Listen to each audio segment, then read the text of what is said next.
Au Rassemblement national, on tend déjà la main aux Républicains et à Reconquête. Oui, que la recherche d'alliance est là aussi déjà en marche, car sans elle, le RN n'aurait pas la majorité absolue au sein de l'Assemblée nationale selon les premières projections.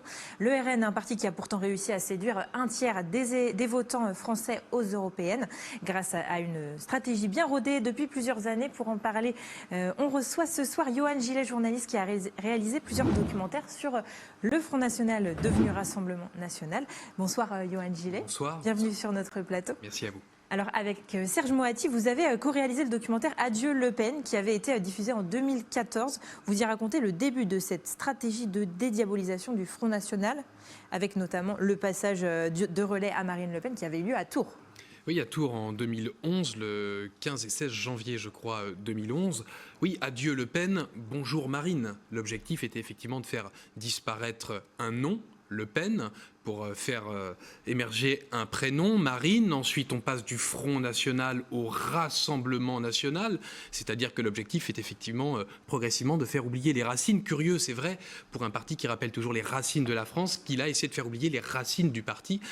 C'est une stratégie qui est en marche en fait depuis 2007 en réalité, puisque Marine Le Pen avait déjà pour mission en 2007 d'essayer de faire tomber les t-shirts qui portaient quelques inscriptions dérangeantes, on va dire, et donc ça continue évidemment aujourd'hui. Et pour faire ce film, vous avez du coup passé plusieurs années à... le FN vous a ouvert ses portes en fait pendant plusieurs années. Oui, on a négocié parce que nous avions une réputation avec Serge Moati de filmer sans juger, c'est-à-dire que nous ne faisions pas de montage malhonnête, nous ne sommes pas des militants politiques quand on filme, nous sommes des regardeurs des temps présents, nous analysons ensuite, mais nous ne coupons pas, nous ne tronquons pas. Par contre, effectivement, nous analysons, et ce que nous avons analysé, c'est un parti qui était en plein ripollinage et qui avait donc vocation à essayer de gommer ce qui n'était pas présentable.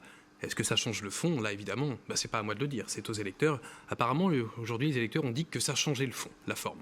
Je vais vous proposer de regarder un petit extrait de votre documentaire. Oui. Vous connaissez bien, mais je vais vous découvrir. Avec plaisir. C'est lors des manifestations contre le mariage pour tous, où on ne la verra d'ailleurs pas, que Marine allait illustrer sa nouvelle stratégie. Contenter tout le monde, en être sans y être. Une forme de nini qui allait semer le trouble dans certains esprits. Madame Le Pen, le fait qu'un certain nombre de cadres, de militants, peut-être nombreux, défileront dimanche, mais que le chef du parti, vous la présidente, ne soyez pas présente, est-ce que ça nous semble normal?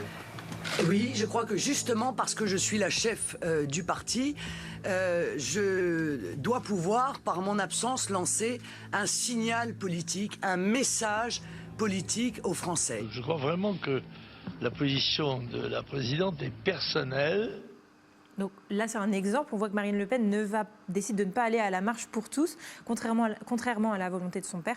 Le RN, finalement, on peut se demander, c'est une dédiabolisation qu'en apparence, ou est-ce qu'il y a vraiment un changement de ligne? Non, il n'y a pas de changement de ligne en tant que tel, il y a plutôt une intégration de toutes les lignes. C'est-à-dire que l'objectif, c'est de ménager la chèvre et le chou.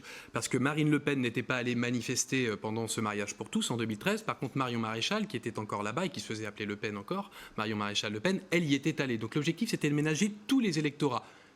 Quand on dit tout et le contraire de tout, c'est pas ce qu'on appelle une ligne, c'est ce qu'on appelle effectivement une stratégie. C'est factuel, hein, c'était Marion Maréchal Le Pen qui le disait elle-même, nous essayons de ménager la chèvre et le chou. Et donc ça fonctionne. Je rappelle aussi que le Rassemblement national avait fait campagne à l'époque et puis depuis longtemps en dénonçant le système UMPS. On a une information aujourd'hui, c'est que finalement cette stratégie qu'il dénonçait, finalement ils la font leur aujourd'hui en essayant de faire le LRN. Bon, donc vous voyez bien qu'il s'agit de politique politicienne. Est-ce qu'aujourd'hui Jordan Bardella est toujours sur cette même ligne? Oui, Jordan Bardella, là pareil, vous avez vu, on a effacé donc le nom Le Pen, on a mis Marine, ensuite on est passé de Front National à Rassemblement, ensuite on a carrément effacé l'histoire des Le Pen en mettant un Jordan Bardella, nom d'origine italienne, qui se trouve faire partie de la famille Le Pen, puisqu'effectivement sa compagne c'est une nièce de Marine Le Pen, mais l'apparence donne l'illusion que nous sommes dans autre chose, dans quelque chose qui n'a plus rien à voir, et on fait oublier les racines. Et une petite question rapide pour terminer. On le voit dans votre documentaire, en 2002, Jean-Marie Le Pen avoue qu'il n'aurait pas vraiment été prêt à gouverner s'il avait été élu président. Aujourd'hui, est-ce que le RN serait prêt? En tout cas, Marine Le Pen s'est organisée, c'est-à-dire qu'effectivement, elle a pensé à organiser un gouvernement, à avoir des troupes, effectivement. Maintenant, il ne reste plus que le programme. Il va falloir encore qu'on comprenne cette histoire de double frontière. On ne l'a toujours pas comprise. Merci beaucoup, Yohann Gillet, d'être venu sur notre plateau. Je vous le rappelle, donc, nous sommes appelés aux urnes pour les législatives anticipées les 30 juin et 7 juillet. Si vous n'êtes pas là, pensez à faire procuration.